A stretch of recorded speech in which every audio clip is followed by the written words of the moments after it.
ప్రార్థనకు కొన్ని సూత్రాలు ఉన్నాయి. అప్పుడు సఫలత అవుతుంది. ప్రార్థన సఫలత జరగాలంటే సూత్రం పాటించాలి. అంటే ఆజ్ఞలున్నాయి, ఆశీర్వాదాలు ఉన్నాయి. వాగ్దానంలో ఆశీర్వాదమే కదా మనం కోరేది. ఆశీర్వాదం పొందుకోవాలి అంటే ఆజ్ఞకు లోబడడం నేర్చుకోవాలి. ఆజ్ఞను పాటించను కానీ ఆశీర్వాదం నాకు కావాలంటే అవదు. అదే ఈ సందేశం. ఏమున్నాయి సూత్రాలు అందులో అంటే, మొట్టమొదట ప్రార్థనలో మనం పరమ తండ్రి అని ప్రార్థన చేయండి అని నేర్పించారు మత్తయి సువార్తలో దేవుడు 6:9. సో తండ్రి నామంలో ప్రార్థన చేయాలి. తర్వాత వాగ్దానం ఎత్తి ప్రార్థించాలి. ప్రతి ఆశీర్వాదానికి ఓ వాగ్దానం ఉంది. కొరింథీ 2వ పత్రిక 1:20లో దేవుడు ఎన్ని వాగ్దానాలు ఇచ్చినా అవన్నీ యేసు ప్రభునందు ఆమెన్ ఆమెన్ ఎస్ ఎస్ అని చెప్పి ముద్ర వేసేసాడు. కాబట్టి దేవా నువ్వు వాగ్దానం ఇచ్చావు కదా, నువ్వు ఇచ్చిన వాగ్దానం ఖచ్చితంగా నెరవేరుస్తాననే వాగ్దానం పలానా చోట కొరింథీ 2వ పత్రిక 1:20వ వచనంలో రాసావు కదా ప్రభువా, అడుగుతున్నాం ప్రభువా, అడగండి ఇస్తానని కూడా వాగ్దానం చేసి అడుగుతున్నాం ప్రభువా అని అలా వాగ్దానం పెడితే ఆలకిస్తాడు.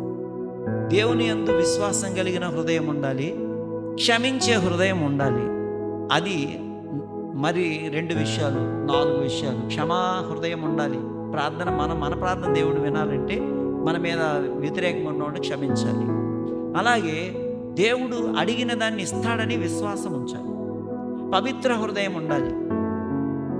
ఏమన్నాడు కీర్తనకారుడు 66వ కీర్తన 18లో, నేను పాపమును నా హృదయములో లక్ష్యము చేసిన ఎడల దేవుడు నా మనవి వినకపోవును.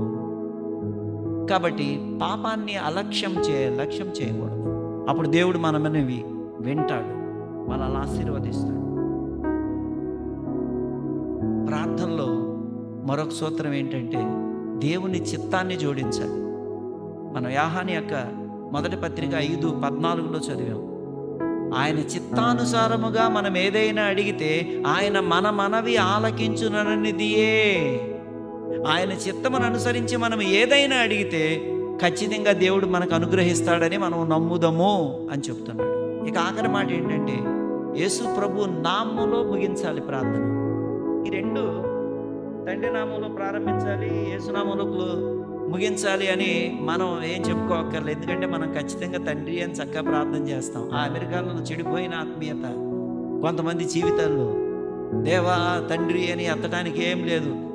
ఒక విధంగా మధ్యస్థంగా మేము ఈ సాయంకాల సమయంలో ఏ విధంగా కూడుకొని మిమ్మల్ని వేడుకొనుచున్నాము అని అప్పుడు మొదలు పెడతారు చూడండి.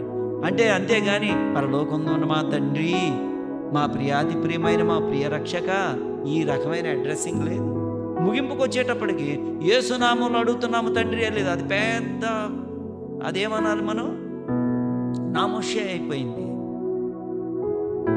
we pray, we are asking all these things, amen, అంతే, that's all.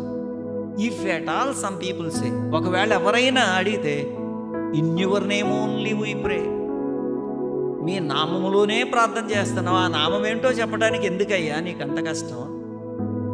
ఆ నామం ఏంటో నీకు చెప్పడం రానప్పుడు మానే. ఆ నామం ఏంటో చెప్పడానికి నీకు అవమానం ఉందా? ఆ నామస్మరణ కదా మనకు రక్షణ, ఆ నామస్మరణ కదా మనకి ఆశీర్వాదం. ఇన్ యువర్ నేమ్ ఓన్లీ, నీ నామంలోనే మేము అడుగుతున్నాం. ఆ నామం ఏంటో చెప్పడానికి నామోషి. ఇలాంటి వారి ప్రార్థనలు ఎలా వినపడతాయి చెప్పండి? అందుకని ప్రార్థన చేసేటప్పుడు బహు జాగ్రత్తగా సూత్రాలు పాటిస్తూ సఫలత కోసం కనిపెట్టాలి. దేవుడి మాటలు దీవించి ఆశీర్వదించును గాక. ఆమేన్.